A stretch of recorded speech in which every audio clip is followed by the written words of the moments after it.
On this episode of the Third Gallon Podcast, this mayonnaise does not spoil. That's right. After saying goodbye to Dyrgimir. But you were able to get through, and Dyrgimir, he stayed behind. He felt a very strong connection to what was going on there, helping the families move through, and he felt a calling to stay behind. And you left him to continue on your way to Kaidwin. The intrepid crew take a moment to hone their skills. And what we're going to do today is a little bit different. We are probably going to get back to playing. We're going to take some time to do downtime. And stock up on gear. Can I buy drugs? No, I don't want to buy drugs for Nug. We're doing some downtime. This ain't no goddamn mayonnaise. That's Miracle Whip. That's Miracle Whip. Now.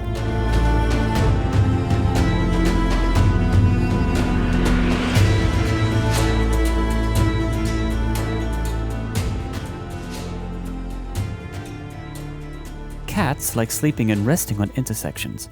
There are many stories about magical animals, but really, apart from the dragon, the cat is the only known creature which can absorb the force. No one knows why a cat absorbs it, and what it does with it. An excerpt from Blood of Elves by Andrzej Sapkowski. I'm sad today, guys. Oh, really? Why? Mike is not here. Oh. You know that guy we haven't really mentioned on the show? Are we supposed to be sad about that? I do miss Micah. I can't taunt him on air now. Yeah. I'm so glad So he got good at taunting to come him. on the show, though. Although I gotta was say, fun. I'm not Yeah. sure how it will come out in the edit, but I could feel you fighting your inner troll, Jacob. Oh my God. Wanting to just I did good though. I fought it for the most part. Yeah. There was like a line or two, if I remember correctly, but we veered away from the confrontation, and I didn't bring it back up because I'm a good friend and I care about Micah and keeping our episodes short. Or trimmers. not That's even a right. week later. I mean, like, it's a kind of an active thing anyway, but like you posted something about trimmers on the When Discord. the ammo is gifted to me from above, I have to share it. Yeah. I'm just saying, watching a series and finding out that Trimmers 4 in fact has cowboys and happens in cowboy times, I can't avoid not using that. Yeah, I know. But boy, you sent it to him while he was at work, and he was just so visibly upset. Not I while I'm love at it. work. I love how much this man responds to shit. Micah is the kind of guy who gets in arguments on Reddit. Yeah. That's not. I mean, he doesn't, because I've been to his Reddit page, but or at least last time I checked, he doesn't really get into arguments on Reddit. But like, he is the kind of guy who would. The thing is, he's got us on Discord, How so about he this? doesn't have time. Not arguments, but like a specific argument I could see him having. Has like a hill that he dies on. Yes, there we go. But like a hill, not one of those people that goes on there to argue, but if he saw this one specific thing. You mean like Obi-Wan being an outlaw? 60 different snaps over the course of an hour trying to go through an entire essay. Mike, it was Qui-Gon being a lawman, I thought. I think that there was both. Listen, we don't need want to talk we don't about want this to again. upset the Micah fandom. So let's stop. Micah fandom, fight me. Micah Phantom, you know what you asked She for. did text the whole Micah fandom right now, i.e. Micah. No, that's just his wife. Maybe his kid. I don't know. I wouldn't fight his kid. So No, toddlers are ruthless. the downside to the way we record the show is, we end up recording a lot in advance, and it's paid off for us because we have, aside from in between seasons, have not missed a week. Yeah. Except for an intentional break. It's been close sometimes. It's been It's very been close, close. but we've been good. But yeah, the downside to it is we've gotten some responses to a banter we did quite a while ago at this point in terms of listening. A while back, before I think Micah was on the show, we talked about different games that we RPGs. wanted to play. Yep. Yeah. And I also, around that time, made a post on our Third Gallon Twitter account showing off some books on my shelf. It wasn't just RPGs. It was also like some campaign settings and like adventure modules or whatnot. But like Fit to Crit on Twitter showed us just another beautiful shelf full of books. He's got like 5e, Pathfinder 2nd editions, Y-Hander, Scum and Villainy, Blades in the Dark. Have you shown pictures of our shelves yet, or just pictures of our dice on the YouTube? I did the I think that's only on the socials, not YouTube yet. Yeah, on YouTube we did the pictures of the dice. On our social media, I took pictures of the books themselves, but I didn't take pictures of them on the shelf. We could do a shelf pics. That would be fun. We should do shelf pics. Yeah, shelf where it didn't happen. Show us your rack. Shelfies. But Fit to Crit also said he was looking forward to breaking out the Symbaroum starter set, and that's a cool game. It's a newer, I think, fantasy game that Free League's published. I think, if I remember right, people will correct me if I'm wrong, but I believe it is an older game that they've like revitalized or done a new edition of. I don't remember right, but Free League's publishing that. I think it's D20 based. It looks amazing. I just tried to look it up, and because of my horrible spelling, the top result is RPG Subaru. We had that. That was in the Ice Cutting Village. Yeah, and another person, Garbus on Twitter, I hope I'm pronouncing that right, probably not, said that they're preparing to run Forbidden Lands. Hell yeah. Listen, all of our lovely audience out there, enjoy this time before we make it big, where we can respond to each individual post. But one person wrote us an email, actually. An email? Friend of the show, big fan, Carrie, wrote us an email about... Hi. About a bit of an embarrassing story he had, but I asked him if I could share it. This is the one about Sandy Call of Cthulhu, son. Yeah, exactly. Basically, I'll paraphrase the email he sent us, but he said that he had just started his like career as a programmer, and this guy approached him at his cube, and he didn't know who he was. But he was like a game designer. He worked in some sort of game, like PC game shop, I think. And he introduced himself and asked if he'd ever played pen and paper RPGs, and wanted to know if he was interested in playing Call of Cthulhu at his house that weekend. And Carrie was like, yeah, that sounds great, but I've only played it once back in college. I don't remember the rules. Do you know the rules well? And this guy looked at him just looked at him a little strange, and he nodded his head, said, yeah, I know the rules. And then told him the time and place, left. And then he went out to lunch, and he came back, and there was a copy of Call of Cthulhu on his desk. And when he looked at the cover, he remembered that the guy he was going to be playing with, like that came up to him, had a interesting first name. What was it? And then he thought to himself, oh yeah, his name is Sandy. The TLDR is he asked the guy who created Call of Cthulhu if he knew the rules. If he knew the rules to it. And that's such an awesome story. Thank you for sharing it with us, Carrie.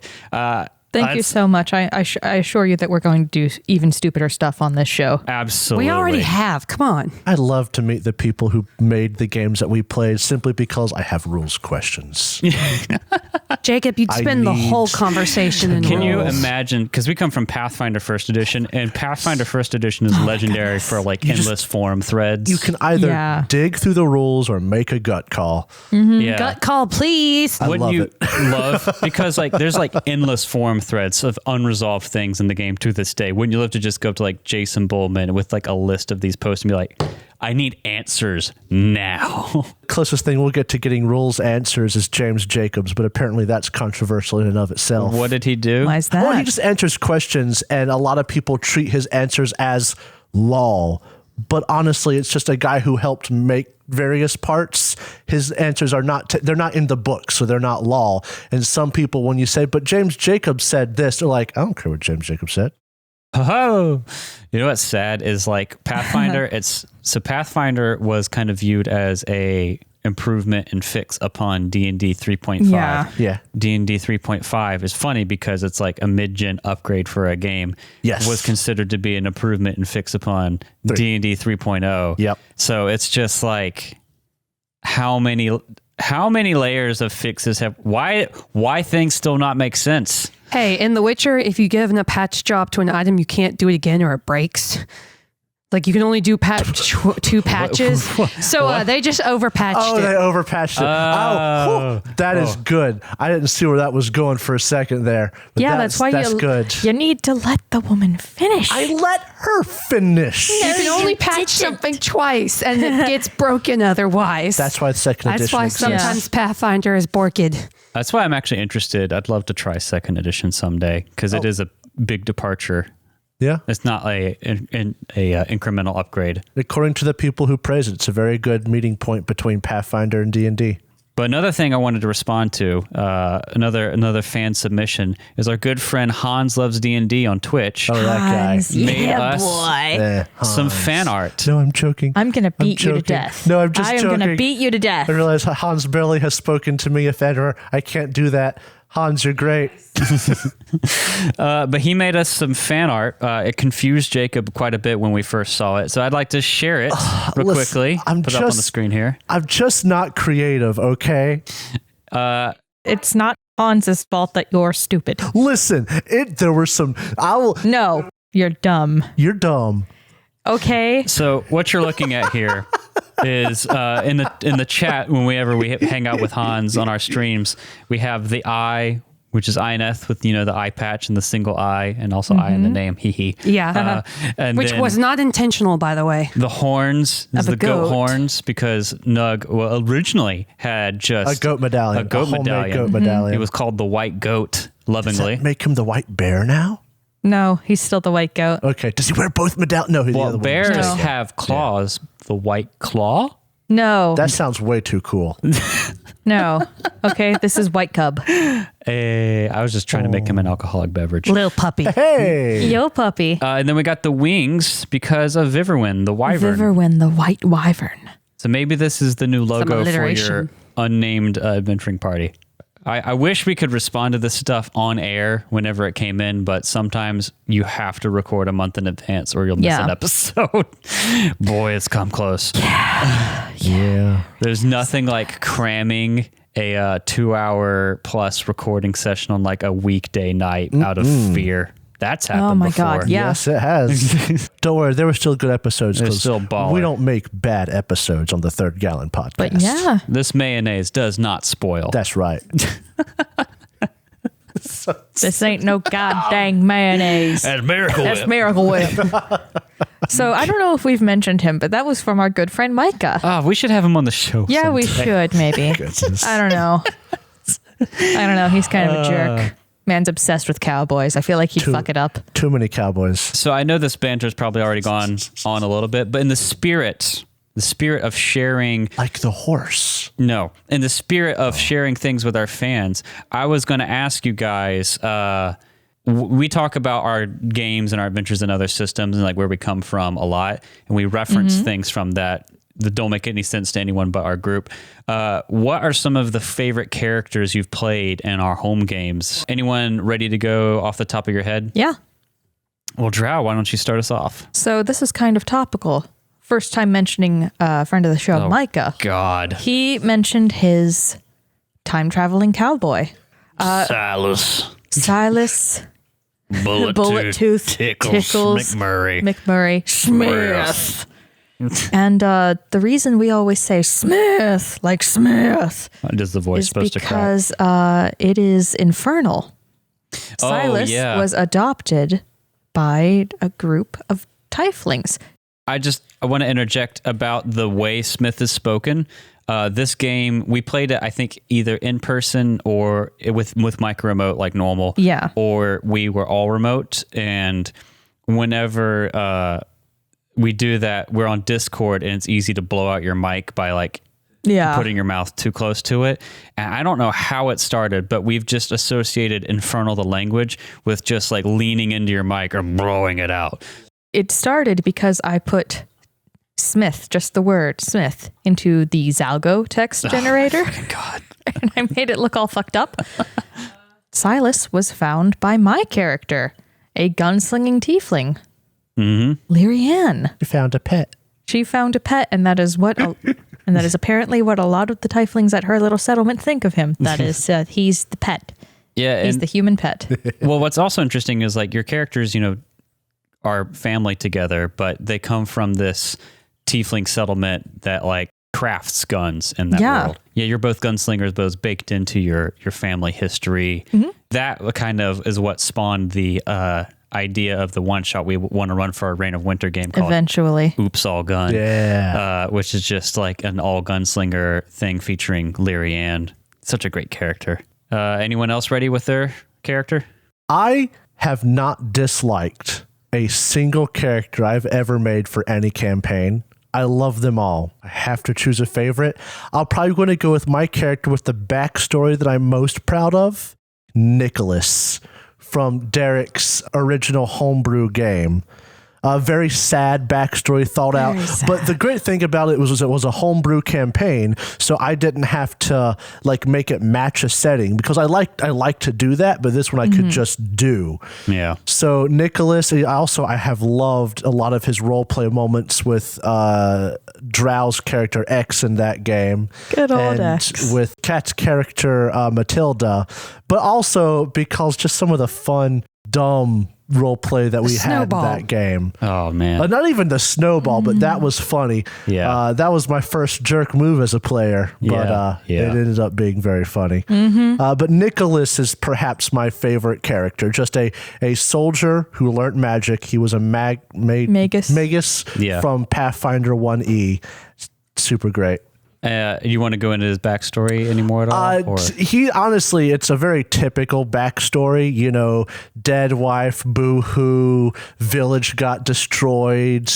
His whole goal, though, wasn't to get revenge for it. He had put revenge behind him. His goal was to find a way to bring his wife back. Yeah. And in this world in particular, Derek had made it to where the resurrection spells and whatnot were super rare, if possible at all. Yeah. So his entire goal and the reason why he was adventuring was to find a way to bring his wife back, which is what led to some of the fun role playing because like every year on the anniversary of his wife's death, he gets drunk at the bar, but then he had to go help out the Scooby-Doo team and he was super angry and half drunk showing up halfway through that adventure. Great. And just his whole reason for doing all of this was... Who the hell are you? Who the hell are you? For context, I ran almost all the little stories we ran in that game, we would run 1 to 2 sessions. Yeah, but our sessions were big. Yeah, we ran long sessions. Like 12 hours. Yeah, we were crazy back then. Insane. But we did one around Halloween, and I did a Scooby-Doo themed one with just incompetent Scooby-Doo stand-ins, and Jacob couldn't make it for the first half of the game, so his character showed up halfway through the mystery, and then like we had the reveal of who the bad guy was, which was like a kind of fun reveal for, you know, Drow and Cat. And Jacob had wasn't no here to idea meet any of the any suspicious NPCs. So at that point, he was wet from the rain, covered in feces from a poop golem or elemental. Yeah. Oh yeah, I forgot about that. They take the helmet off. They're like, oh, it's blah blah blah, and Nicholas is just sitting there pissed off. Who the hell is that? It's so funny. Oh yes, I forgot about the Great Mighty Pooh. Oh, it was and so X much had to fun. hold Nicholas back because he crawled out of the cistern just covered in shit. Was ready to kill a teenager. You know what? I'm gonna kill him. I am gonna kill him. Hold me back. You wanted to kill the stand-in for like Fred, I yes. think. Yeah. Yep. It's so funny. But no, I'm gonna kill him. Nicholas was very fun. Because we also a lot of our adventures were based off of Monty Python and the Holy Grail, Scooby-Doo, Honey, I Shrunk the Kids. I miss running that game. Maybe I've resurrected that setting because I still have all the documents for it. I resurrected it when we played Tomb of Annihilation. That's right. Who knows? Right. Maybe it'll come up again in the future.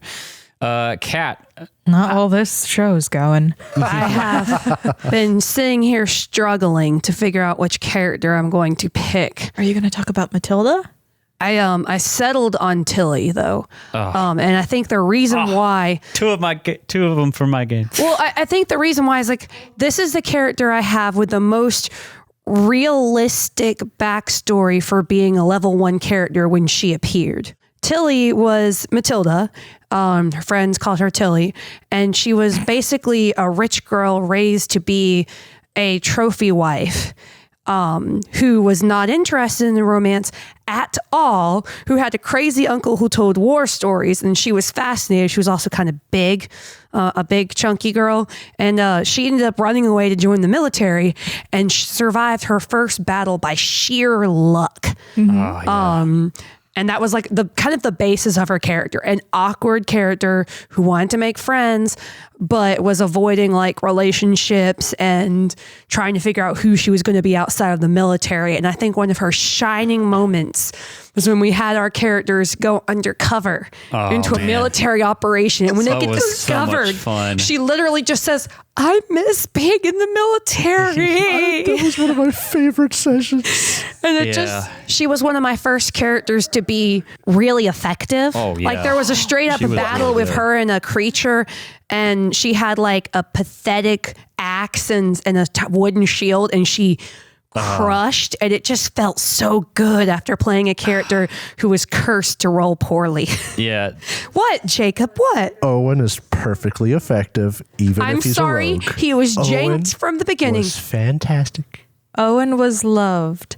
Owen was a good character. Owen was a good character. He will always be my ultimate first favorite, but he was basically the male version of Mary Sue. A little bit. Okay. And he was married to the actual Mary Sue. But yeah, no, I'm going to go with Tilly because she was the most realistic and so much fun to play. We should. Both of you talking about that game just brings back so many good memories. I know, right? That just makes me think all those games. It makes me think that long ago, the worlds collided in a cataclysm known as the conjunction of the spheres. Oh no. Whoa. Chaos filled the world as vampires, ghouls, trolls, humans, and other monsters poured into the world. The Witchers, mutated by magic and alchemy, were created by human mages to stem the tide. Hundreds of years later, monsters are rare, but evil remains. You're really throwing me off. It's like listening to myself with an echo. Yeah. As war ravages the northern kingdoms, dangerous monsters lurk without and within, in the world of the Witcher. The world of the Witcher. That took so much mental effort to stop. Those things where they record somebody and you go seconds, like a half a second past. That's what you were making it sound like, Drow. It was freaking me out. Today, we start off with something that you guys like.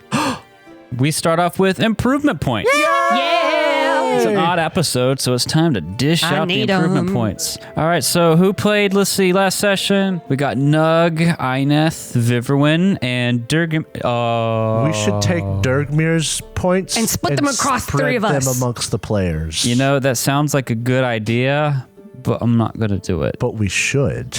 No. I ain't going to do it. What I will do, though, is instead of the normal 6... I'm going to hand out 7 to everybody. Fuck yeah. Because last session, I felt like we had some awesome role play and character moments, and it slapped. So take 7 improvement points. I will slap 7. And slather. I will take them. Slam. Regardless of the fact that I did little, I think it was appropriate for my character to keep her head down. Slather it all over your characters. With mayonnaise. I'm going to be able to teleport now. Oh, is that what you're going to spend it on? Yes. Well, that actually gets into what we're going to do after this is downtime, because if you want to learn that spell, it actually takes a certain period of time, and we'll get to that. Nerd. So you're planning to spend it on learning a spell. Yes, I'm going to spend all 20. Kat, what are you looking at spending your improvement points on? I'm going to increase my archery a little bit now that I have a fine new bow, and then probably bank a little bit to make up my mind about something else. So That's nice. Now, Nug, I know we were talking off air when we were getting ready for this episode, and you had some plans for Nug. What are you going to do with your improvement points you get this episode? Skills. Really? Honestly, so I don't have enough experience to do what we were talking about. Yeah. So he's just going to level up some of his class skills, and I got hiccups. Some of his class skills and some of his regular skills, and just keep it nice and simple. What are you looking at up in particular? Zweihander. So that's one of your skill tree things? Yes, that's like the only man-at-arms skill that really speaks to me. It makes calls me your feel name. like Batman. But it makes me feel like a barbarian. And then, I don't know, something else, maybe something small, like leadership, persuasion. Awareness is always good. I don't know if you Awareness. have enough for it, though. That is under intelligence, and I still have half of a moral stance against putting anything in Nug's intelligence. Yeah. I really won't I can understand that. And sometimes I would almost do it, but then I remember myself that Nug is dumb. And Nug needs to be dumb. I know. It just doesn't is a feel right dumbass making Nug. him actually know monster lore, does it? Yeah. It doesn't. No, it doesn't feel right. And that would also be 2 whole points. Ain't nobody got time for What that. is it you interrupted me with? Stop! You violated the That's law. right. I just feel like it'd be wrong to make Nug take any easy way of being a Witcher. How much does it cost again? What you have exactly already? Yes. Yeah, Okay. you spend what you have to take it to the next level. So if you have 3 in something, it costs 3 improvement points to go up to And 4. What is the max it can be at the time? The max you can take a skill to is 10. Okay. Yeah. Just like your statistics. It caps out at 10 unless you have something special. Because I just bought one that was a little bit higher up. Gotcha. I just upped my swordsmanship from 4 to 5.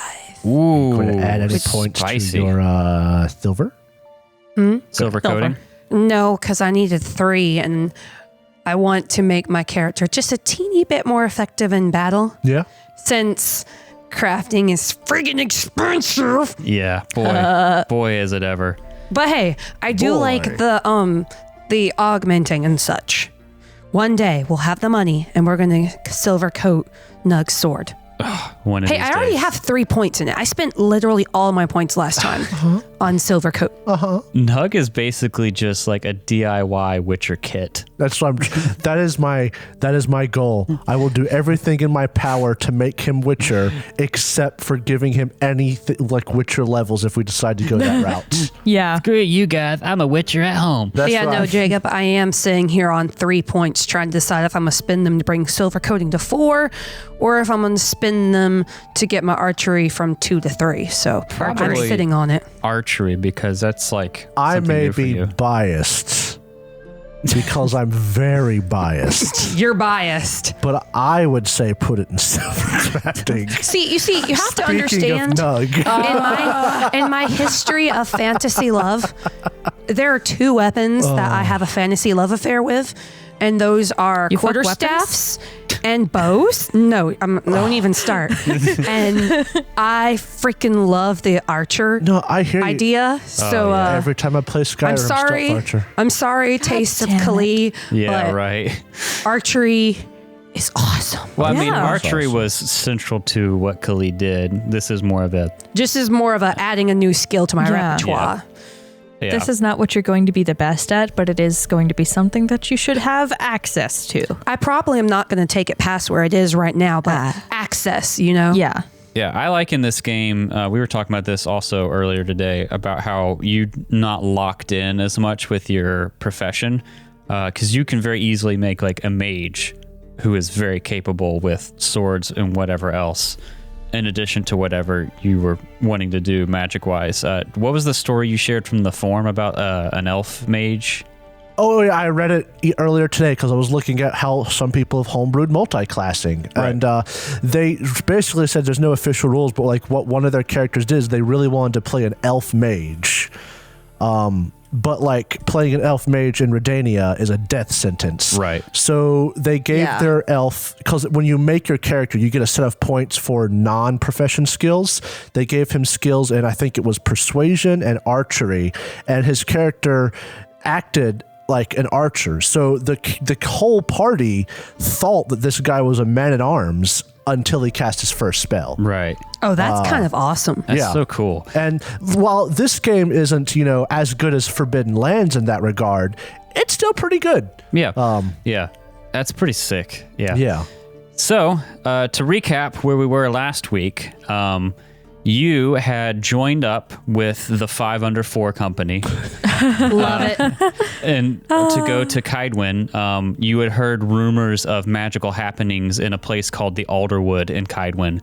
But getting there is like over a month on the road. But the 5 Under 4 company is led by one Tamar de Bresdalt, a dwarven seller of like magical curios. You met him at the party that the High Mountain Society sorceresses had. Went on the road with him with your good buddy, Nug's old friend, Dyrgimir the Witcher. Excuse me. Viverwin's old friend too. And Viverwin's old Knew friend, him that's right. First. No, sorry. it was Nug's good buddy. I'm sorry. You're absolutely right. He had a history with Viverwin and Nug, just in different ways. And you set out on the road with him, and you encountered some trouble in the border of Redania on your way over. And just plain bandits. What you thought at first was bandits. That's and very obtuse NPCs. Ended up being a small commando of Scoia'tael smuggling elves out of Redania, one of which knew Viverwin and Dyrgimir. And after a tense moment and the start of a fight, things calmed down, and you were able to get through, although you had to beat up your cart purposefully to make it look like a... That was fun, by the way. That was pretty fun. Yeah. But you were able to get through, and Dyrgimir, he stayed behind due to things in his backstory, the life path that Michael rolled when creating him. He felt a very strong connection to what was going on there with helping the families move through, and he felt a calling to stay behind. And you left him to continue on your way to Kaidwen. And what we're going to do today is a little bit different. We are probably going to get back to playing, but we're going to take some time to do downtime. We haven't actually done this, I don't think, on the show at all. No. Because Forbidden Lands is just where we would have had downtime in a game like D&D and Pathfinder. You just had travel mechanics. Yeah. And we never really dug into the Stronghold stuff beyond just introducing it. So we're actually going to do downtime today, and downtime doesn't have a specific mechanic like it does in some other games, but it's basically just a period of time that you can spend to do things like for your character that you would otherwise have to take time out of adventuring to do. So that could be like learning a spell. Like Drow, you said you wanted to have Viverwin learn a journeyman spell. Yep. Journeyman 20 points. That costs 20 IP, which I know you've been banking since the beginning. Mm-hmm. How exciting to finally get this for this purpose. To finally spend what you've been banking for. Been what you've been banking for. Besides the IP, you also have to make some learning checks, and it takes like a whole week to learn. This downtime is going to go from your time at the sorceresses lodge all the way till we pick up and play. It's going to be a little over a month. Nice. And I'm a little loose with what you need on time requirements, between a month and 2 months. God damn. Depending on what you need. And I'm going to give Nug seduction. Other things you can do, like Jacob alluded to, is you can learn, you can train skills without IP. Drow looks dead to the world after that comment. If you wanted to do crafting, Ineth, you can be considered to have passed through a couple towns with this trading caravan, and also have the time to do foraging for different components. So basically, it's just free reign to do things that would take time that you might not normally do while you're adventuring specifically. I'm going to learn the spell. Okay, so you want to learn the spell? Yeah. Let's go ahead and do that first. So the first step is to find someone who can teach you. For the spell that you're going to learn, you can assume that between the mages... That the mages at the Mountain Lodge Society. Right, and between them and the lore and books, perhaps there's a grimoire if one of them didn't know it. You can find someone between all that to teach it to you. Then you have to acquire the IP, which you've already done. And then you have to spend the time, which is a week for this. And you have to make, for this, since it's a journeyman one, 4 learning checks. And you use the casting skill for your roll. So for you, that'll be spell casting. because this is happening in downtime specifically, what the book says, if you fail, you can try again the next day. But because you have so much downtime to work with, I'm just going to hand wave it if you're okay with that. Yeah. So is there anything you want to like do with this moment whenever Viverwin finally gets a handle on it? So the first time that she tries to do this, it just fails miserably. Mm-hmm. I imagine there is a pop of pale smoke. Okay, Matt Mercer.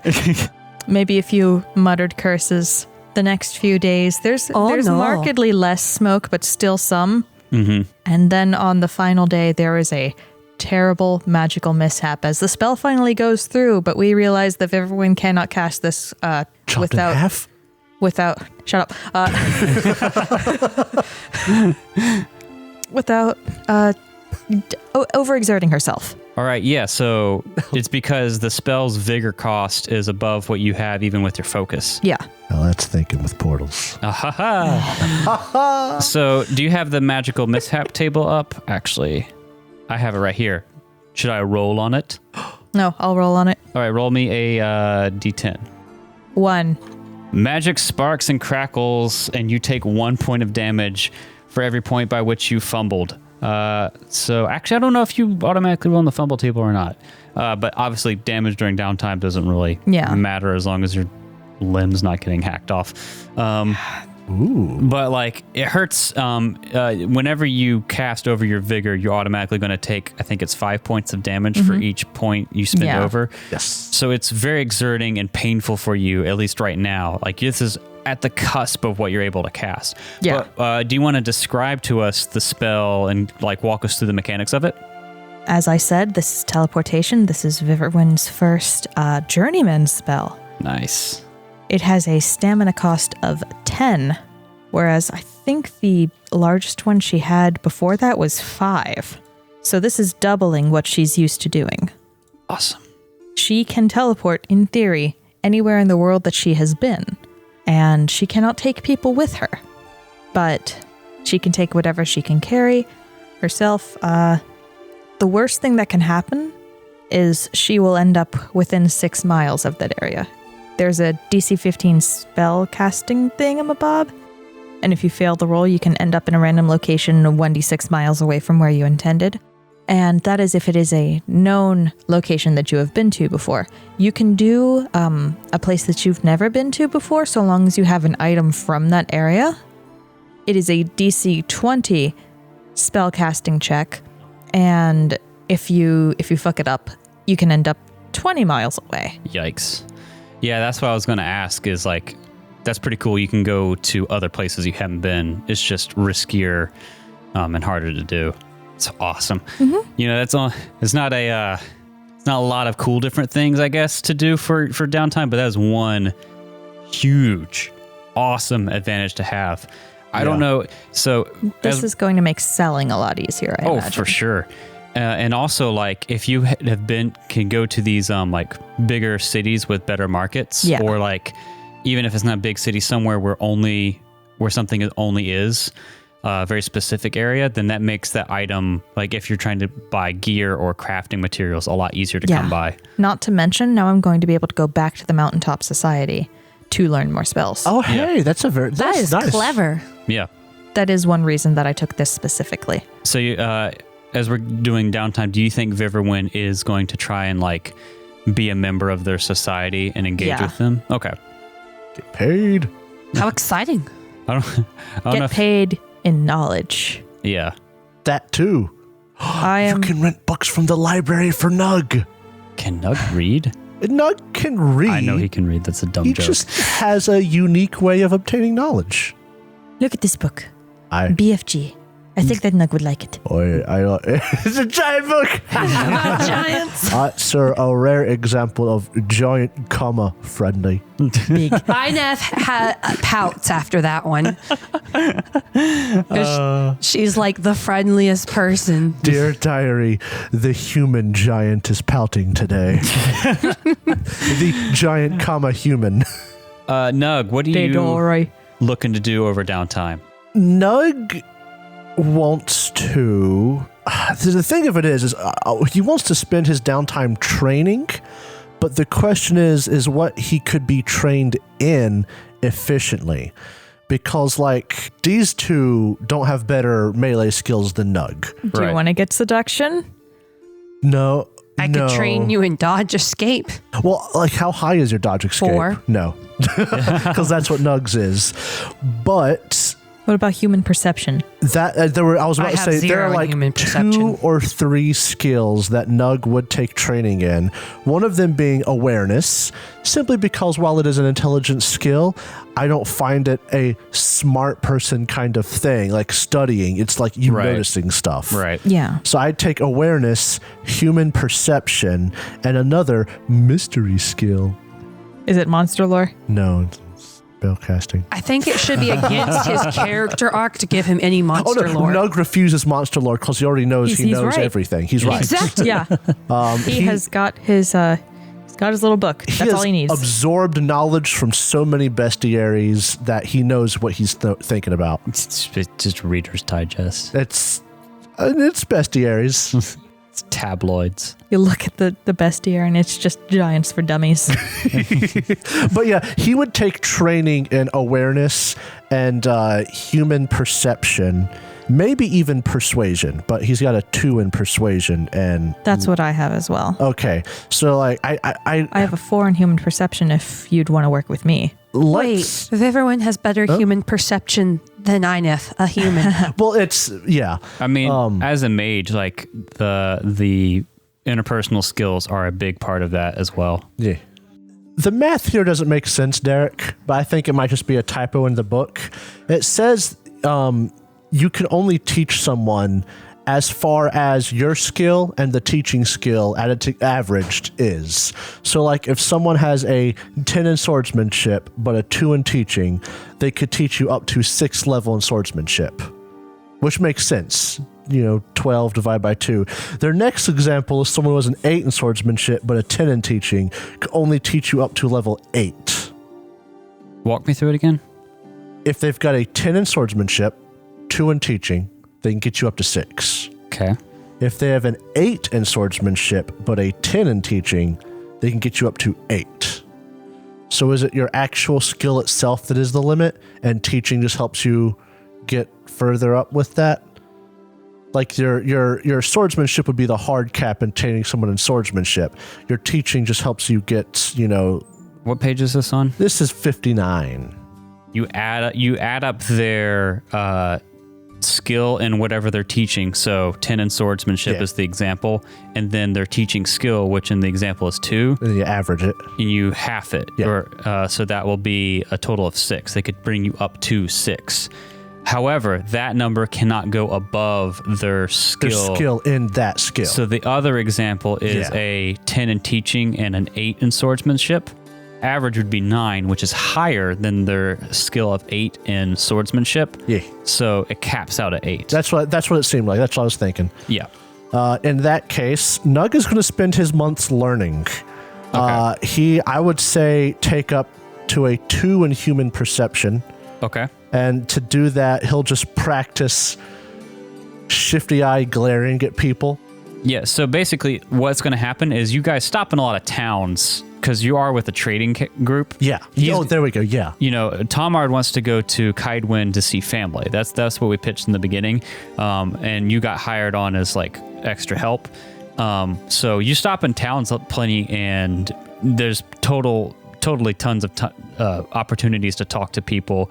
Maybe this bit of adventuring with Nug is more exposure to human society than you've had in your past adventures. Well, I mean, he's lived with nothing but humans in Skellig, but this will just be practice at him actively paying attention to them. Okay. As opposed to just experiencing stuff around. Like, because Nug is he's in his own mind. He thinks he's right. He's confident.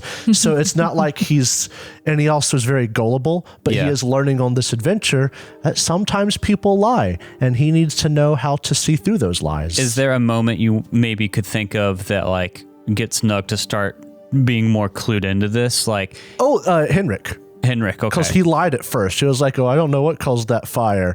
But then he started the fire, and Nug hates him, so he doesn't want that to happen again. So after that, he's more on edge, and he's developing this skill. Yeah, he's trying to pay attention to the way people speak. Okay, and then he'll like just look at them, and he'll practice seeing if they're lying or not. And I know this is like the study practice thing, but maybe he'll do this while he's sitting beside Viverwin or Einith, and he'll be like, Are they lying? Okay. That's pretty cool. And stuff like, or maybe because I bet you the 5 under 4, because they're merchants, one of them probably has a good human perception. Right. So going off of that and whatnot. Okay. Clever. I'll allow that one then. What is the other one you want to take up to 2? The other one, and this is the difficult one to figure out. The other one will be Seduction. No, that's not Nug's forte. I'm debating between stealth and deceit. Because realizing that lying can be important to not, get shot. Or stealth, because that beast was big, and if we had been able to sneak up on it, would have been a lot better. But Nug is probably going to go with stealth. Okay. So what do you think this looks like as you're practicing it? He'll find the most attentive person, and he'll make a game out of trying to scare them. So like at for camp, all 2 months. So like at camp every night or every other night. He'll just be like, "Book." Oh my! Gotcha. So who is there? Do you want to ask either one of the party members or one of the dwarves? Would this be who has the awareness? highest awareness? I have awareness 1. Or what's your total, like your base added up with your intelligence? 11. 10. Okay. Ooh. So You don't have to look up stats. Here's how it's going to work. One day he'll realize, I could probably benefit from being a bit more sneaky. And he'll go up to the person who he's noticed is very aware, and they'll be like, I need your help with something. Okay. And they're more than likely be like, yeah, sure, all right. And then he'll just walk away. You know what? Because Dyrgimir is part of this downtime for a good bit of it. Let's say Dyrgimir is the one you go up to, because I'm pretty sure he has the highest awareness. I would not be surprised. And for the first week or so of you doing this, it's just such a wash. Yeah, Nug literally goes up, I need your help with something. And Dyrgimir will be like, yeah, he's Nug's buddy, yeah. And then Nug walks away without saying what it is. And then for the rest of that week, he'll wait which is a very bad idea for a Witcher, let's be fair. Yeah. He'll practice sneaking up on Dyrgimir. Okay. I'm cool with that. So that's your downtime for Nug? That's my downtime. And I mean, if you would allow me to be trained in something, I would take advantage of that, but we don't have to because you've already been pretty generous. Yeah, I say that's probably good enough with your practice. And keep in mind, you can also buy gear or forge for crafting components if you'd like to. I don't know if that's anything, because you've got a pretty good kit that you've started out with. So, Einith, we've spent a lot of time on Nug here. What are you wanting to do during downtime? Einith, I have a few things to ask about and then things in mind. One, I want the chance to buy a diagram for Einith. Okay. Now that she has a bow, I want her to have the capacity to craft ammunition for said bow. It's a relatively inexpensive diagram that she could feasibly have. That now she would actually want, since she has a bow. It's like 14 crowns. Okay. Yeah, you can definitely get access to that diagram if you want to. Yeah, because that's not a particularly hard thing to come across. And yeah, one thing, my complaint about the way they've designed the craftsman profession is I don't feel like you get access to enough I wholeheartedly agree. enough basic level diagrams. Some people, I'm trying to play this more by the book, but some people in their games, they just give you access to a massive amount of the novice and base crafting material diagrams. So we had you get hardened timber and hardened leather, I think, as items you found. In some games, they're just that kind of thing. You just know. There's no having to get the diagram or spend any resource on it. You just know how to do it, which I think is interesting. But again, we're trying to stick a little bit closer to the book, unfortunately. But that's one of the things I want to do, but I don't think that should be too hard. The other one is I want to petition for the chance for Einith, and not game-breaking amounts, but to spend some of her time, since I'm not going to be using it to increase a skill or anything like that. Right. To use her diagrams for, like, say, the hardened timber or hardened leather and the like, and actually potentially try to make a little bit of coin off of it so she can have some money to get some of the diagrams that she can't get because she don't have money. Hardened timber is worth 16 crowns. And then what was the other one I gave you? Hardened leather. That one is worth 48 crowns. Okay. Yeah, like something that's worth some money, but not like a game-breaking amount. Yeah, so what I'm going to say is you have a lot of time to do this. You're going to be going through a lot of different areas. Those are the two diagrams you have the most access, or you already have access to for downtime. You get those two I already have. Right. Yeah. So because of the vast amount of time and all the settlements you're going to be stopping in, what I'm going to say is if that's the main thing you want to focus on, you don't want to do any other like practicing like Nug did. If you do that the whole time, you can get up to 500 crowns worth of profit because one piece of hardened leather is worth 48. That's pretty good. And like between hunting for food every now and then and all the timber you'd have access to on the road, I feel like that's pretty reasonable. And I also want to like actually be able to craft a little bit of my ammunition. So what I'm going to say is you can definitely get 500 crowns. Awesome. That was my thing to petition for. Some way to have a little more money. Here's the thing, though. I want you to make me a business roll. Can do. Can I help? Business. Nope, this is I actually only have INF for 3 this in one. business and 10 in intelligence. So Because this is representing like the whole downtime. I got a 17. So with that, there's a chart that you can use whenever players want to sell stuff. You start at base is the price listed in the book, and then you do an opposed roll, business versus resist coercion. Oh, I like it. And then by however much you beat them, you can get more money out of them.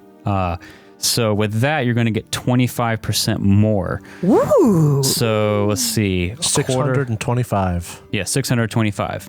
Because I would really like to buy some diagrams. Yeah, and then because this is downtime and due to the nature of like selling things in this world, you can go ahead and spend that money as part of downtime because you could have been trading in these different settlements. Oh, I'm excited. It was a nice roll you made. But yeah, that's what I wanted to do for her. I just wanted the capacity to actually use what the craftsman is supposed to do. Awesome. So, all right. Also she, and this is like just flavor wise, she spends whatever time she's got left with her bow, totally fascinated with something that I imagine she's not done a whole lot of like bow like and wood stuff. I imagine her as more of a blacksmith craftsman. Okay. So it's kind of just fascinating to her to practice with it and all that. She builds a little lathe on her Tinker's Forge that she takes with her. Yeah. Alrighty. Well, Could I also just utilize cleansing ritual through some of the settlements that we go through? oh, so this is a ritual spell? Yeah. Do you want to describe it for me real quick? It's sort of what's on the tin. You can cleanse the body of different poisons, different diseases, even just like alcohol. Oh, so do healing. Yeah. So you want to do like magic services in some of the towns you go through? Not so much services. I am not going to announce it. I'm just going to see if I can find perhaps a downtrodden person. Another way you could do that, you could find the local medicine woman and let her pay you, but like it would go through her, so your name wouldn't get out there. So you want to learn this, or you want to No, use I it have this. I would like to make use money. it. to make money? Not even to make money. Oh. Okay. Just More as like betterment of the world. yes. Yeah. Well, I'll say maybe something happens. Like you're on the trail. I think we settled on it being like early spring. So maybe there's some cold Poison spring ivy. mornings, and a couple of the members, maybe Nug, comes down with something.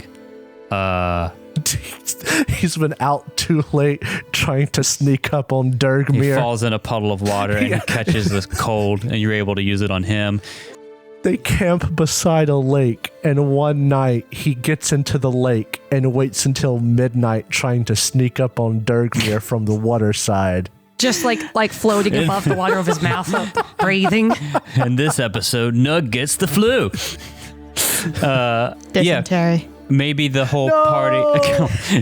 You died of dysentery. Didn't even make it to the second adventure. Didn't even make it. Maybe the whole comes party my stops in a town with like an actually decent tavern and gets blasted drunk, and you cure the hangover the next morning. Yeah, I like that. We haven't got to see you use any rituals yet, so that's pretty awesome. You have something else, Kat? I want to augment my bow. Oh, Nice. What do you want to augment the bow with? To kind of represent Inef's new fascination and practice, I want to increase its accuracy by lightening it. Okay, so make me the roll for that. And it's also one of my skills, my augmentation. What's the DC for lightning? The DC is 18. All right, so make that roll. Submit. Submit. Crap! Fumble by Crap 3. on a cracker. I'm going to break my brand new bow. God damn it. So what happens when you fumble on this roll or fail? I'm reading it. Damn it. We just Fumble got results in the item taking damage equal to the fumble value. Okay, so you fumbled by 3, so it takes 3 points of damage. Alrighty. So then she's not very good. It just shows she's not that great yet with it. Right. What is hold not on. necessarily her thing. Did you add your +2 for having a forge? Does it matter? It doesn't matter. It will decrease the damage done to the bow. but still fumbled by 3. I still fumbled by 3. That's right. Yeah, it doesn't that's matter. Right. Never mind. Yeah, it's the second die rolls that. That's right. Well, I mean, matter. I literally just said wood is not necessarily her thing, so I guess I just solidified that. It takes 3 damage. But if you want to fix this bow, the component. This is a longbow, right? Yes. The components for a longbow are hardened timber, thread, wax, resin, ester grease, steel, and hardened leather. You have the diagrams for 2 of those, so you could just make it. Nice. But if you wanted to buy thread, wax, resin, ester grease, and steel, you could just fix it yourself. I would potentially be interested in if they're not overly expensive because I got money now. Let me add that up real quick for you. So I'm looking at all the items for the bow, and hardened timber and hardened leather are the only things you actually need diagrams for. All the other things you can just forge or find. The only thing you'd have to buy is steel. I would be willing to buy the steel. So if you want to spend 48 crowns, I'll let you make a roll to repair your bow. Whenever you want to fix a weapon or armor, you make a crafting roll at a DC equal to the crafting DC of that item, and I believe the crafting DC for a longbow is 16. So it's going to be... Being if I don't fumble, this should be okay for me. Yeah, 16 minus 5 is 11. And then there's stuff for if it has runes on it, which it doesn't. If you succeed, it is fixed. If you fail a roll, the item remains broken, and the extra materials you added for the repairs are used up. So it's going to be DC 11. So you're going to have to make a 12. I got a 20. Alrighty, awesome. Are you going to try to augment it Yes, again? I do want to try to augment it again. All right. Let's see. Wow, that's so cool. I thought this was going to be a quick augment roll. It turned into a how do you fix items roll. But I think it's kind of cool since all I really did with my downtime was get some money. For lighten, it's going to be DC 18, so you need 19 or better. Okay, and what did I get to add to it for my gear? +2 because of your Tinker's Forge. Are you Okay. using a diagram? Oh no, this is the, No, this is my augmentation This is skill. Augur- Yeah. Please work. I got a 19 Hey. exactly. I rolled a freaking 2. Awesome. So you're able, let's say like as part of your fixing it, you also augment it and you lighten it up and yeah. I +1 kind of weapon accuracy. What's the word I'm looking for? Personalize, not personalize. Customize it? Customize. Thank you. Customize. I like it. She struggled. She's failed. She tried again and did better this time. I like that. That's Pretty so sweet. perfect for Inef. Her persistent optimism. She would try again instead of giving up. It's just like, oh, you won't beat the devil out of me. Oh no, this bowl will be fixed. All right, yeah. So the other thing we got to do for downtime before we move on is shopping. Ba-da-ba-ba-da-ba. So how many beast bones does everybody have? If you want me, 3. I've got the stuff pulled up for beast bones. Oh, Okay. I got more than 3. Had enough of them so that's bones. 3. I have 11. That's 14. How I many have do you 10. have? So that's 24 times 8. Oh, wait, I already put in 8 times 8. So we get 192 crowns divided by 3. We each get 64 crowns from that. Are you guys keeping a party pool with this as well? No. Okay. We have not, and honestly, I don't expect us to have to. Okay. Because We've it's been such a good about short-term sharing game. anyways. There's no resurrection spell in this game. And then Wolf Hide will be the isn't? next one that we're deciding Yeah, to I'm get. selling potentially up to 3 wolf hide. I have 6 Wolf Hide. Do you have any Wolf Hide, Drow? No, I don't have any wolf hide. Sorry. We each get 42 from that. Beautiful. Do we have anything else we're going to sell? I think we didn't deal with it last time, but you did get that Zoria runestone from true. the frog. You also had the essence of water, which I know is an alchemical ingredient, but it's pretty valuable. We got I'm totally willing to sell it because I think I'm going to not go the alchemical route high as much. and honestly, if you're not going that route, I don't think anyone else is going to. Oh, not you, Master Witcher. If we were playing a longer game, I would consider it, but Nug has a 5 crafting attribute, so he's not built for that. Right. I've got a 3. So I looked at that and I said, I'm going to put as little as I can into this. Yeah. Essence of water was hydranium. There we go. So that's 11 times 46 if we're going to sell it all. And listen, if it's a bad idea, we'll learn. Everybody gets 168. Someone gets 1 extra. Give it to Viv because Viv helped pay for my bow. There we go. How much? Yeah. 138? 168. 168. Sweet. I'm gonna buy me a diagram. You can get a spicy diagram. I'm gonna buy me a Finally. diagram. And I guess the question is, what does freeze do again?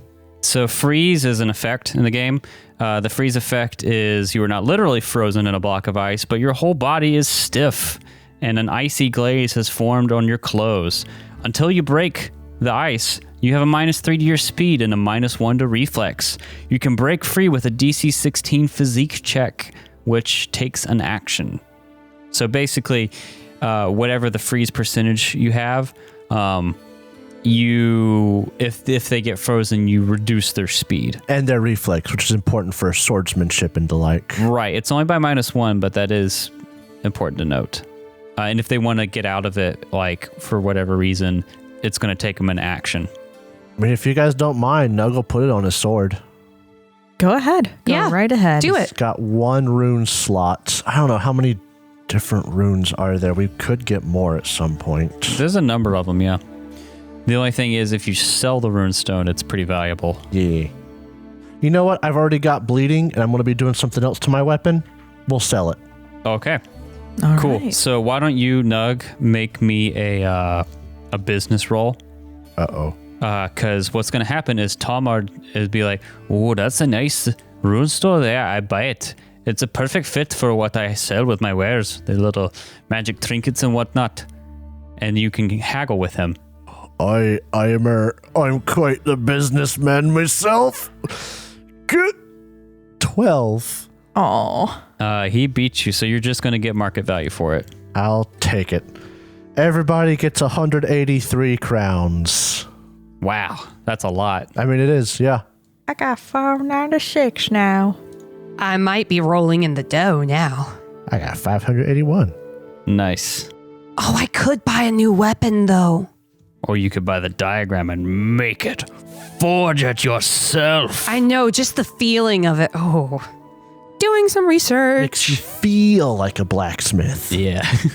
I actually do know some stuff that Nug is going to buy. Right? Nug is going to buy 2 silver ingots. Oh. So you're doing the investment for the hopeful silver coating on your sword. Yep. Nice. Which one of my next things I'm going to up is that silver coating thing. Because I Right. think it would be valuable for any of us. The big question is do I go ahead and ask you to do it now or wait? Because it is entirely possible to have it done now. If you got beneath a 3, you would fail. But what if you would got happen? a 3, the weapon would break. So do you want Yeah, to risk it's kind of that? scary. Do you want to Especially risk it? since I've been rolling poor all night. I think we can wait. We'll wait for now. I will say though, remember, you all have a bottle cap. None of you know. have spent it. I have not forgotten about that. Do not worry. The other side part is if Cat gets a really high roll, my weapon will do D6s of extra damage. Right. Up to 5d6. Right. So the question is, do you want to risk it now? I'll wait. Okay. Cool. Is that all the selling you guys had to do? Oh, I also remembered I was going to fix my armor. Oh yeah. I finally spent my 50 crowns of components to have woven double woven fiber and thread so I could fix my armor. Okay. Double so, woven fiber. do you have the DC for the armor pulled up? Do you mean the DC for the crafting? Yeah. So it's going to be that minus 5 is going to be what it is. You have to beat to fix it. So double woven. It's DC 15. So that would be 10 that you have to beat. Yeah, just about a gimme. Okay. So go ahead and make a crafting roll. I Look buy for 11 or higher. Drugs. No, I don't want to buy drugs for Nug. Okay. No drugs for Nugs. Make me the check. I got a 25. Oh, you fixed it so good. You Now fix I it look so good. pretty. Alrighty. It's not just fixed, it's pretty. It parody. You You cinched the waist a little bit. sew in a push-up bra. Oh, I don't think Nug during that whole little I've- adventure augmented myself, eh? took any damage. I don't think you That's did plus either. 1d6 cup size. Because his armor's great. Viv, like, good job. I will say that that adventure with the wolves, like the wolves basically, with how paranoid you guys are with your armor spend, I don't think they could really damage you without a crit. Yeah. Yeah. Which is what So- happened to Yeah, Viverwin. the only real danger you faced was the frog. And that hurt exactly one of you because it rolled horribly.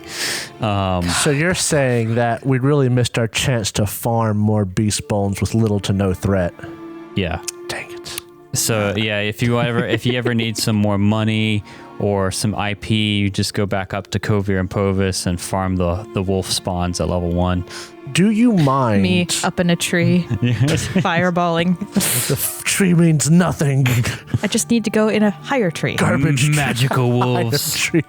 I can teleport. I just need to find a nice tree. Would you mind if I bought some alchemical substances? Alchemical items? Why?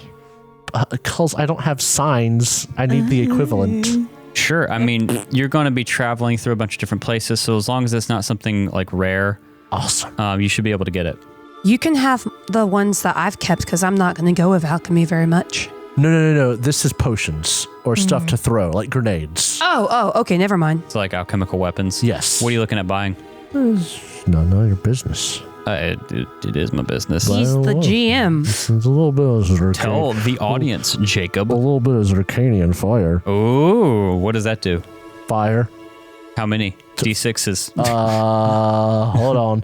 It literally sets people on fire. Oh, so it's an effect, the fire effect. Zircanian fire immediately sets whatever it touches on fire. Throwing it is an athletics check with a range equal to your body times 2 meters. And when it splatters then it splatters in a 2 meter cone away from where it lands, lighting anyone and anything in the area on fire. Fire. Fire is the cleanser. Sweet.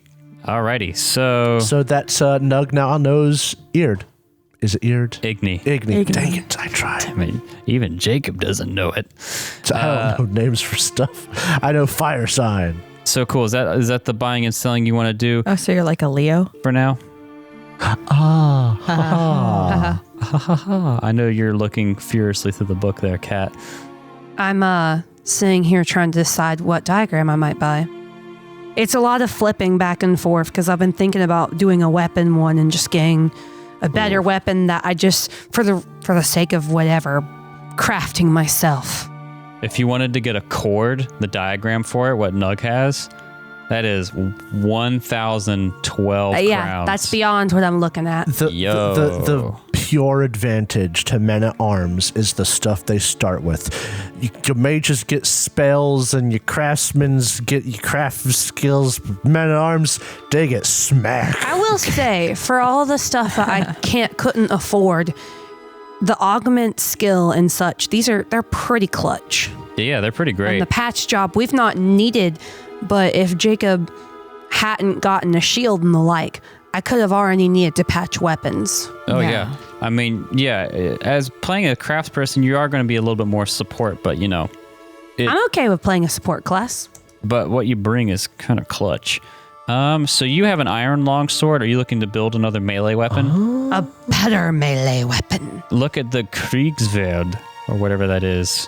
That does 46 plus 4 with 10 reliability and 2 weapon accuracy. The crafting diagram for that costs 854, which is a lot. You may not actually be able to get the parts for it, but that would be a chunky weapon for you to build for yourself. Ooh. I'm trying to decide if I'm going to do something that chunky or just move up just a hair with something a little bit less, like get the Hunter's Falchion or something like that. A lot less expensive, but still at 3d6, a pretty nice improvement. Right. Let me read the description for the Kriegswert. Yeah, I wish they had pictures for the weapons. They say Skelligers quench their blades in the blood of sirens and mucknixers. Oh, that's what I do. What word is that? That's a nug word right there. I've seen it. Let me tell you, my friend, it's true, or at least was. The hardened steel blades and lighter construction make them ellishly accurate. Ellishly accurate. That's pretty good. That doesn't tell you what it looks like, but it's some sort of Skelliger sword. So I was looking, let's see if I wanted to get the Kriegswert. Guess what item I'd need? What component I would need that we just sold a butt ton of? Oh, no. I would need Beast bone? 7 beast bones. Time to go back to Kovir. Luckily, they're pretty cheap. Just have Viverwind teleport back to the lodge, burn a few wolves. Me pays Viverwind. Oh, are you back? Oh, don't you know? Can for you some burn a few reason? wolves for me? Oh, I am here or for blood. just here to farm wolves. Blood. for the Grind, blood grind, god. grind, It's like grind. farming the starting area of an MMO. Alrighty, so are we all good? I am good. Okay. I bought my fire. That's all I need. I'm gonna get the Hunter's Falchion. I can afford it and still have a little money left. Okay. And cool. it is a 3d6 weapon, so in theory it should be better than my iron longsword, which is like the basest of weapons, period. Right. Are you going to try and craft it, or are you just going to get the diagram for now? Let's say I just get the diagram for now. Alrighty. Sweet. So that's a lot of downtime. So what we're going to do is hop right back in and pick up. I'm going to set a little scene here. You're traveling through the Kestrel Mountains, which is what the mountain range you have to cross to get into Kaidwen. You're going to have to travel a little bit after that, but that's not going to be a major part of your journey. And as you start going up through the mountain range, you're going through like a forest. As it climbs the mountain, the air gets a little bit colder, drier. You're on the trail, and just something doesn't feel quite right. You've been through a lot of different country and terrain. You've been traveling, well over a month at this point with this company. I want everyone to make me awareness checks. Oh boy, I'm good at these. Awareness, you say? Haha. All right. I added nothing to my awareness. I got a 10 total. That was a 4 on the die. God dang, Nug. Aware as ever. That's right. I got a 17. All right, wow. I actually And I should got a have spent 15. my last point on one more awareness point. Damn it all. All right, so Cat said the damn word. none of you really notice anything. I'll say, Ineth, you get this feeling that something's off. Maybe just like, yes, Drow? Does the medallion around Nug's neck do anything? Does the medallion around Nug's neck do anything? It doesn't actually. Something doesn't feel right. You just get a feeling of unease, Ineth, but you can't notice It's not an anything. oofta, it's just an ope. You can't notice anything that's wrong. So you're going along. You're taking a little bit of an off-road. Your driver, if you remember, Blandon Hirtes. Okay. He's your guide. Yeah. Or no, he's not the driver. He's your guide. He wants to go this route because he thinks it's faster. Oh, yeah, you go this way. Save another few days off our trip. And to his credit, his knowledge of back roads like this has saved us time. saved you time. And not only that, has still hit all the good settlements to sell things at. But you turn a bend around like a boulder through like a little gap in one of the mountains, and you see just poking off the side of the road in like the underbrush, what looks like an upturned cart. What do you do? You watch out. That's a cart mimic right there. I'm joking. This I guy. prep my bow. So do I know how long this navigator has been part of our band? Or their band? He's been part of their band for a long time. Okay, because I was going to say, if he was a new recruit, then chances are he just brought us here so that he could rob it and take all of the profits. Or Blended, if you'd slow down, there's something suspicious up there. Oh, what is that? I didn't even know there's a lot of other people that knew this road. You slow down. Is anyone approaching this? Well, I guess that's where we come in. It's our job. As the muscle, He will draw his sword. I'm going to draw my bow. You teleport away. Yep.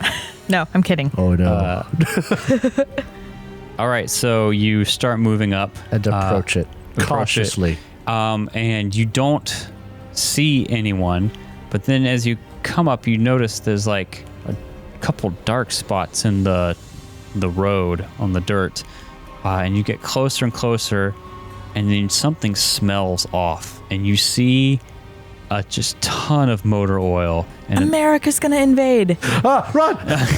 you the helicopters start coming in. You hear, yeah, fortunate son. No, but you see when you get up to it, serious bones. Beast bones? God damn it. We can't stay serious, Derek. Well, it looked like somebody's died here, but how long ago? What type of bones? Okay, let me ask you this. Is it a skeleton or is it a pile of bones? I was going to say, it was just like, it's bones with like bits of flesh, like very old decayed flesh and fabric on them. Meaty. I was going to ask if wilderness survival would help me identify the bones. Sure. I will roll wilderness survival to try to identify said bones. Sad bones. If you fumble as a giant. Sad bones. I got a 3, but that's a 15 total. You're very certain this is like a human rib cage. I have a question about Yeah. the cart. Oh, Okay. Does it have paint on it that's been scratched off? Are there any arrows in it? Are there claw marks? Yeah, you It's their goods. roll me a awareness. 12. Okay. So you don't notice anything. We're just so bad. so what our party lacks? Awareness. Yeah. You go and look at. You don't really know what's happened, but the one thing you're able to see is like this is some merchant's like wagon. It just says like Bill's Trading Company or something on it. Could I do monster lore? Sure. 'Cause I actually do have a point in that. 16. I'll say with the 16, it looks like something wild killed this person and Okay.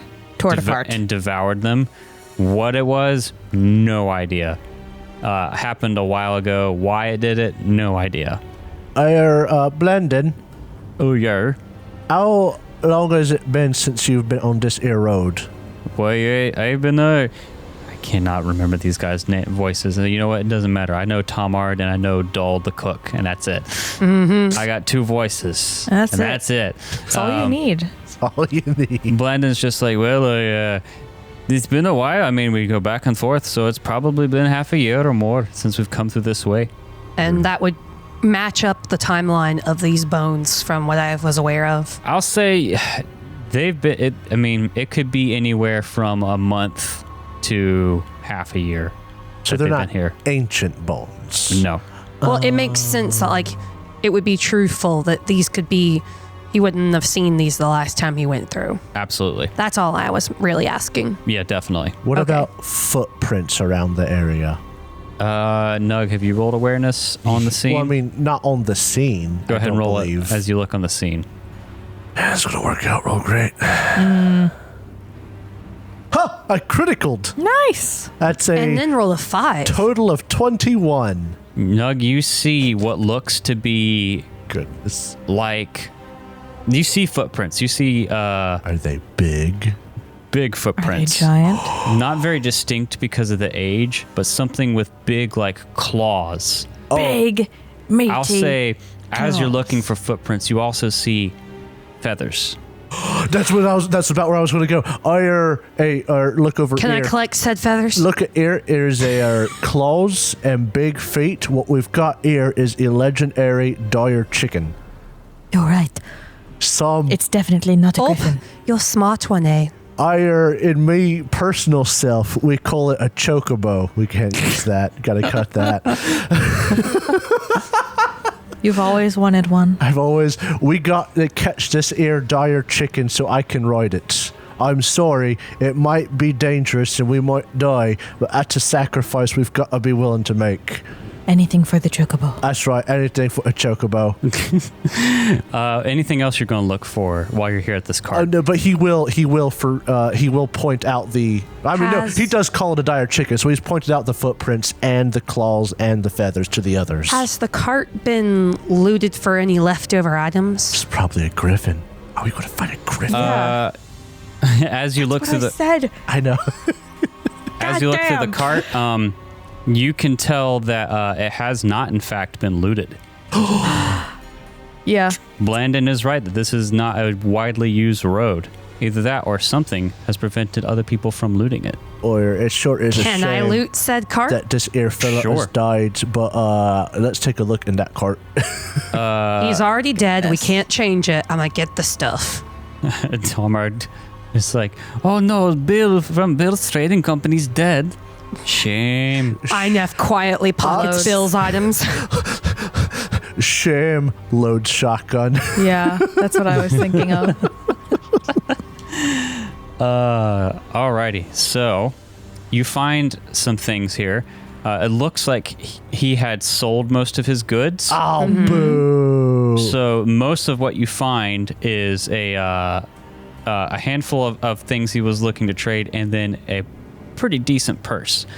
Find 800 crowns. Aren't you glad I asked to loot it? Aren't you glad I didn't say banana? You find a diagram. Of what? Of what? Tell me it's not hardened leather or hardened lumber. You find a diagram for a shoe. No, you find a diagram for a Temerian shield. Ooh. Pretty good loot haul. And then you just find a bundle of coal, 10 units. Oh, 10 units of coal. And another 10 units of glass. Ooh, that might be Interesting. useful. So not a lot. Looks like, again, he had a few things, but But he looks sold like most of it. most of what he had on hand was cash from making a sale. Which is perfectly okay. Since I'm down on the weight, would you like me to carry the I mean, components? Nug has the most weight to use. if you wanna so carry it, by I'll all carry means. it if you don't mind. The coal would be incredibly useful for crafting, so. Nug has up to 125. So, and if I ever need to offload something to you, I will, because his armor and stuff is a bit heavy. So you found this stuff, you found the cart. What do you want to do? The question is, do we want to do anything about it, or should we just, like, bury the bones and move on? I suppose we found it's Bill's trading company. Yeah. Yeah. Do we find any actual, like, papers, licensure, permits that know specifically who this was? It might not have been Bill himself. It could have been one of his workers. I mean, I'll say Tomard has met Bill before. He's a human. I know that skeleton Great Bill anyway. himself. And it was his own little side business. Not even God himself could kill Bill. Bill. Bill was a like single trader kind of guy, traveler trader. Didn't have a girlfriend? No. Or a boyfriend? Well, he had several anyone? girlfriends that didn't know about each other. Oh, He deserved Oh, he's a player. this. He deserved this. Bill. But this is Bill, and Bill Now has he's passed dead. on. Will Yeah. kill Bill. Something killed Bill. Yeah. We are got to make sure we are a bit careful now, with whatever got him could get us if it's still in the area. You see, dire chickens, they's territorial lots, so we've got to watch out, and there may be more than one. Oh, of course. Alrighty. So you're gonna take care of the cart and the body and move on. Let's go. Yeah. Okay, cool. So as you're moving on, the day progresses. It gets to be the afternoon. Sun is high in the sky. You're still working your way through the mountains and the different like cuts in it and everything. You come around a bend, and you're actually starting your descent on the other side of the Kestrel Mountains now. I would like to note real quick, Yep. as you're describing this, Nug has his loaded crossbow out, and he's riding passenger again. Okay. Can I have the same with my bow ready to go. Loaded Yeah. bow. You're Well, on you know, edge. just ready. I know. You're nervous as you're like walking and sitting in the cart and everything. But then something's going to happen. Because none of you made good awareness checks. Does it have to happen? What you think is a normal day. You're on edge, you know. You just saw a dead body. You saw what looks to be some sort of monster attack. Listening for the great bagoks around. Yeah. Trying to keep an ear out, but none of you made those awareness checks. And you think you feel like this shade of a cloud passing overhead. And you don't think much about it. And then you remember, and it's too late. Uh-oh. Oh no. Tearing down from the sky at you guys is what looks like a giant Chicken. chicken. Yes! A giant rooster, in fact, with huge claws. And it looks Cockatrice? Maybe. I was getting like ready to this. say a cockatrice. I knew it! And that's where we'll pick up next time. Right. A flying creature? No. Damn it. So glad I have a distance weapon. Tune in yeah. for the dire chicken fight Goodness, we next We time. should have done the silver. We should have done the silver. I'm sure Dang it. not silver plating your weapon will have no negative effects whatsoever.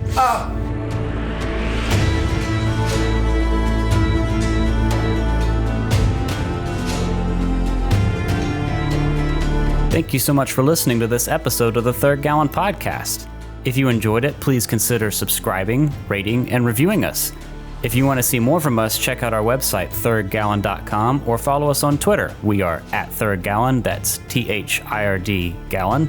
You can also tweet at us using the hashtag Third Gallon, and we are on Instagram, TikTok, and Facebook with the same handle, at Third Gallon. We also publish a video version of this podcast on YouTube, which you can find on our channel, The Third Gallon.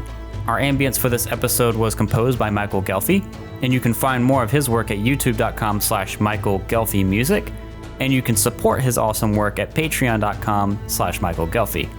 Our theme music for this season was composed by Alexander Nakarada. You can find more of his work at serpentsoundstudios.com and support him at patreon.com/A Nakarada. That's patreon.com/ANAKARADA.